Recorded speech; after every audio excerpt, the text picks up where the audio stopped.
Assalamualaikum warahmatullahi wabarakatuh. Salam Om Swastiastu, Namo Buddhaya, dan salam kebajikan.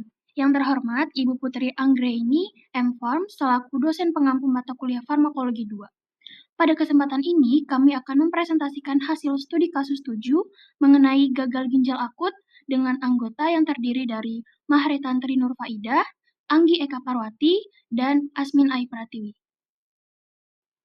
Sebelumnya, ada yang tahu nggak nih apa itu gagal ginjal akut? Bagi teman-teman yang belum tahu, yuk simak video berikut ini.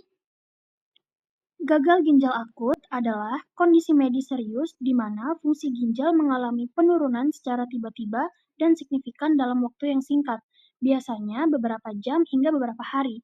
Ginjal yang sehat berfungsi untuk penyaring limbah, kelebihan cairan, dan elektrolit dari darah, serta mengeluarkannya melalui urin.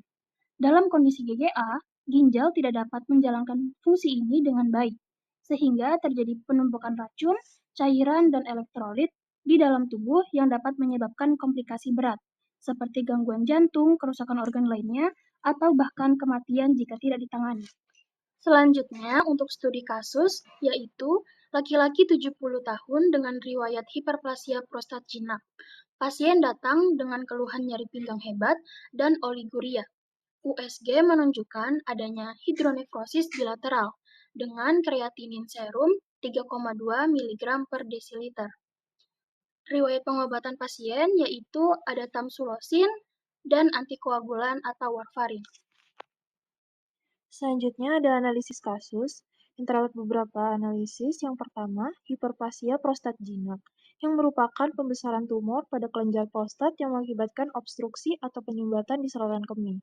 Hal ini menyebabkan urin tidak dapat keluar, sehingga urin kembali memenuhi ginjal yang pada akhirnya dapat menyebabkan hidronefrosis bilateral atau penumpukan dan tekanan urin pada kedua ginjal. Analisis kasus yang kedua, hidronefrosis bilateral, yang menyebabkan peradangan atau inflamasi pada nefron.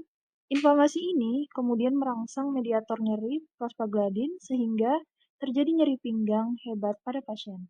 Selanjutnya, analisis kasus yang ketiga yaitu adanya obstruksi pada aliran urin yang menyebabkan tekanan balik ke ginjal di mana urin menumpuk memenuhi ginjal. Tekanan ini menyebabkan kreatinin yang seharusnya dibuang melalui urin menumpuk di dalam ginjal, sehingga kreatinin serum meningkat meskipun ginjal tetap melakukan fungsinya yaitu reabsorpsi pada batas normal. Analisis kasus yang keempat yaitu oliguria postrenal. Terjadi ketika terdapat sumbatan pada saluran kemih sehingga menghambat aliran urin dari ginjal. Ketika aliran urin terhambat, tekanan menumpuk di panggul, ginjal, dan ureter yang dapat menyebabkan penurunan laju filtrasi glomerulus dan akibatnya penurunan keluarnya urin. Saran atau solusi yang dapat dilakukan untuk menangani kasus tersebut yaitu yang pertama, dilakukan kateterisasi untuk mengalirkan urin dan mengurangi tekanan pada ginjal. Hal ini dapat membantu mencegah kerusakan ginjal lebih lanjut.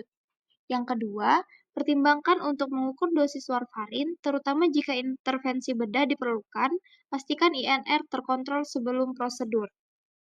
Yang ketiga, setelah stabil, rencanakan manajemen lebih lanjut untuk hiperplasia prostat, baik dengan pengobatan atau prosedur bedah seperti TURP. Kemudian yang terakhir, mengganti tamsulosin dengan finasterid yang bekerja dengan menghambat enzim 5-alpha reduktase untuk mengurangi produksi hormon dihidrotestosteron atau DHT yang menyebabkan pembesaran prostat. Obat ini bertujuan untuk mengecilkan ukuran prostat secara bertahap sehingga lebih efektif untuk mengurangi resiko komplikasi jangka panjang seperti hidronefrosis. Baik, sekian video presentasi dari kelompok kami. Semoga apa yang telah kami sampaikan dapat bermanfaat. Mohon maaf apabila terdapat kesalahan kata. Terima kasih. Wassalamualaikum warahmatullahi wabarakatuh.